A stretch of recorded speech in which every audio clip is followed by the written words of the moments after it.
Hi there friends, and welcome to my Anima Tree tutorial.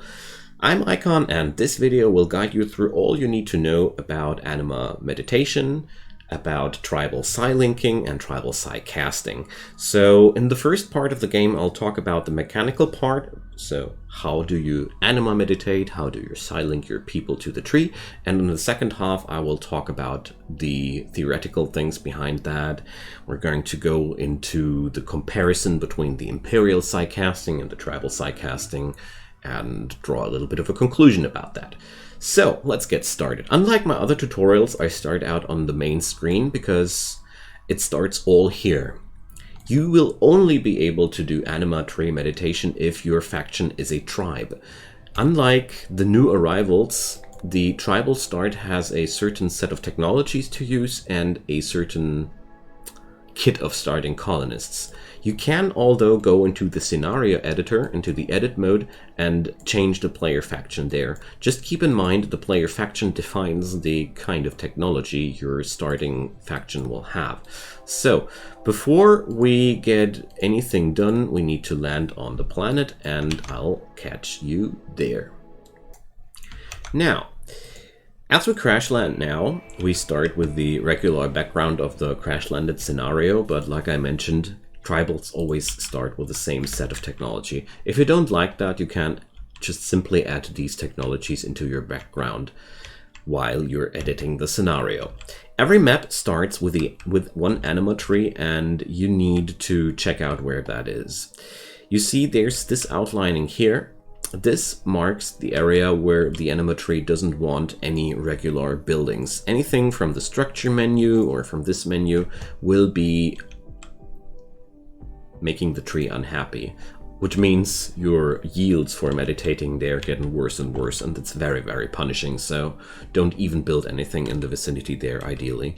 The inner circle here depicts the area where your people will go meditating, so you just place down your meditation spots there. And as you see here now, we're not able to assign our colonists directly to meditating there. What you need to do is get into the schedule menu, and there you'll find the meditate button, and there you need to assign that to your schedule. Here we're completely overdoing it because it's a tutorial about meditation, so let's overdo it. I'll also spawn a few resources for our friends here, and let's get started. Let's wait for the time of the day where the people are supposed to meditate. And there we go. So according to the schedule, they start meditating. And when you check out now the Anima tree, it has a Anima grass progression. And this is filling while our people are meditating.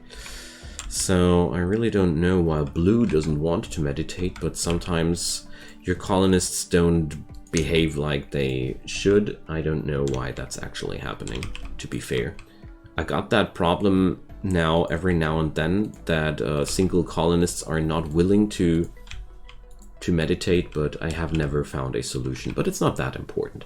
So what happens now is Anima grass is spawning. If you put down too many meditation spots in the vicinity of the tree, and if you overdo the meditation, at some point you see there's a progress multiplier. The more hours per day that which are meditated there, it slowly starts to decrease. So there's no use in power meditating like I do here in a larger time scale, because eventually things will scale down. I'm not going to demonstrate the exact numbers here because it's not that important. Also, if you put down too many things outside there, focus effect impacted by. I haven't yet understood fully what happens there because I never tried to put buildings inside that circle, because it's pretty clear the game doesn't want you to.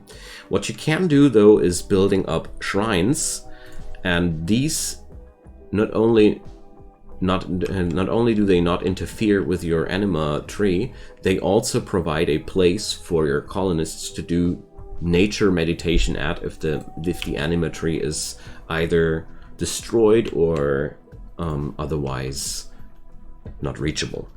Keep in mind that the nature shrines do have the same problem like the Anima tree. They don't like buildings around them, so you always need to have kind of a reclusive area for that kind of meditation. Okay, enough about that.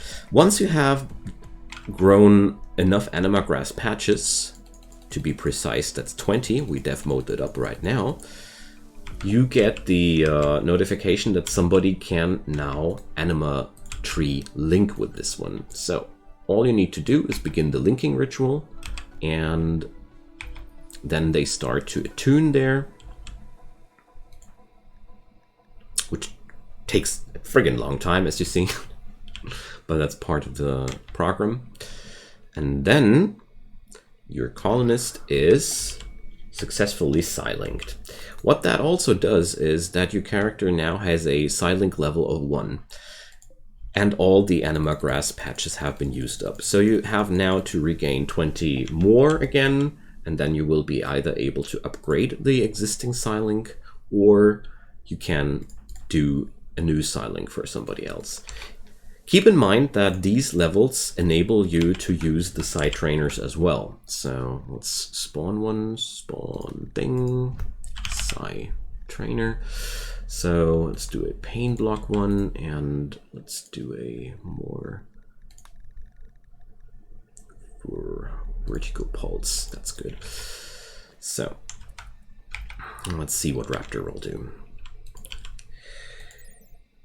It doesn't show the necessary level, but long story short, what I'm trying to tell you here is that the Psi-link levels you gain from the Anima Tree are not only giving you the skills, but they also give you the ability to use the Psi trainers, given the fact that your Psi-link level is high enough. You can, of course, learn them, but you won't be able to use them until the necessary level of Psi-link has been achieved.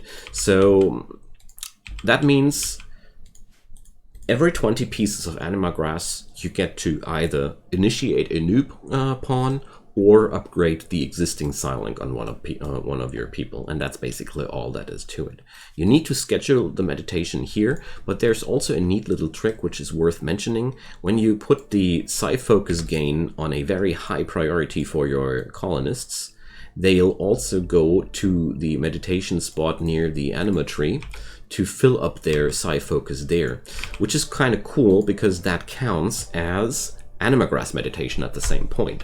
So if you want to speed up things without putting up an excessive schedule for a single people, you can also burn down their Psi focus with things like word of joy or word of love and let them meditate the stuff back up there. Or you just assign single people to grind up meditation at this tree just like you want to. Another thing about the Anima Tree, destroying it is always a pretty nasty experience for everybody on the map.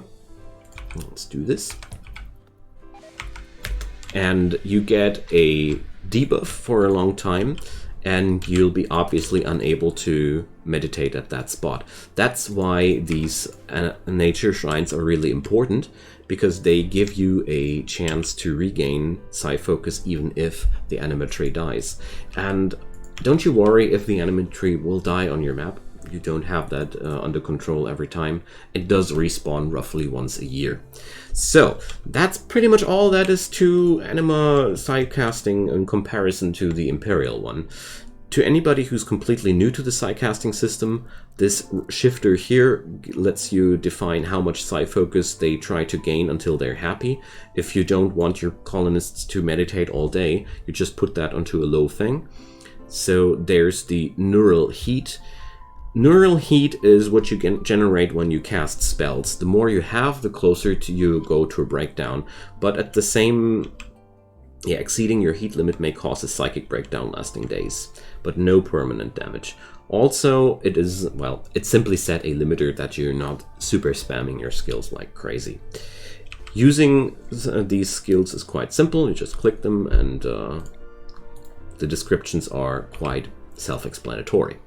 Okay, now to the second part. How does that compare to the Imperial spellcasting route? Up front, it's quite simple. I think the Anima the Anima Meditation is superior when it's just coming down to the spellcasting route, because you don't have the requirements with throne rooms and nobility clothing and all the jazz you need to do to keep royal people happy. That's a quite annoying procedure you have to go through when you turn imperial. But on the other side, when you go down with imperial psycasting, you not only get the psycasting. The psycasting comes always with a firm alliance with the Empire, which will give you access to drop pod raids, to worker squads, to orbital bombardments, stuff which just comes for free. Also, you unlock at some point access to the outposts of the Empire, where you can safely trade with these guys and buy high-tech gear.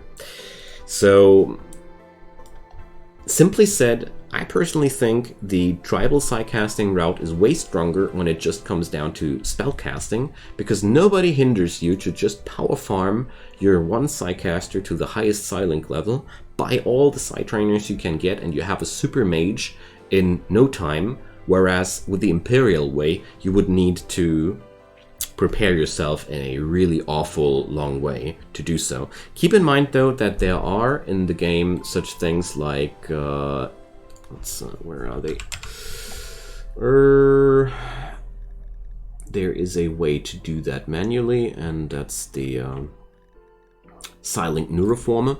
You can always drop a Psylink Neuroformer on people to increase their Psylink level. That also works on Imperials, you know, but you need an item to do so. With tribals, they don't need that. It's quite important to note. So, one thing I almost forgot to mention is that once you get new people into your colony, as long as your faction is a tribal faction, demarked by that little blue hut, any new joiner can meditate at the Anima Tree, even if he comes from the industrial factions or such. I only had a problem with that once, when one of my colonists preferred a morbid meditation because he was a psycho.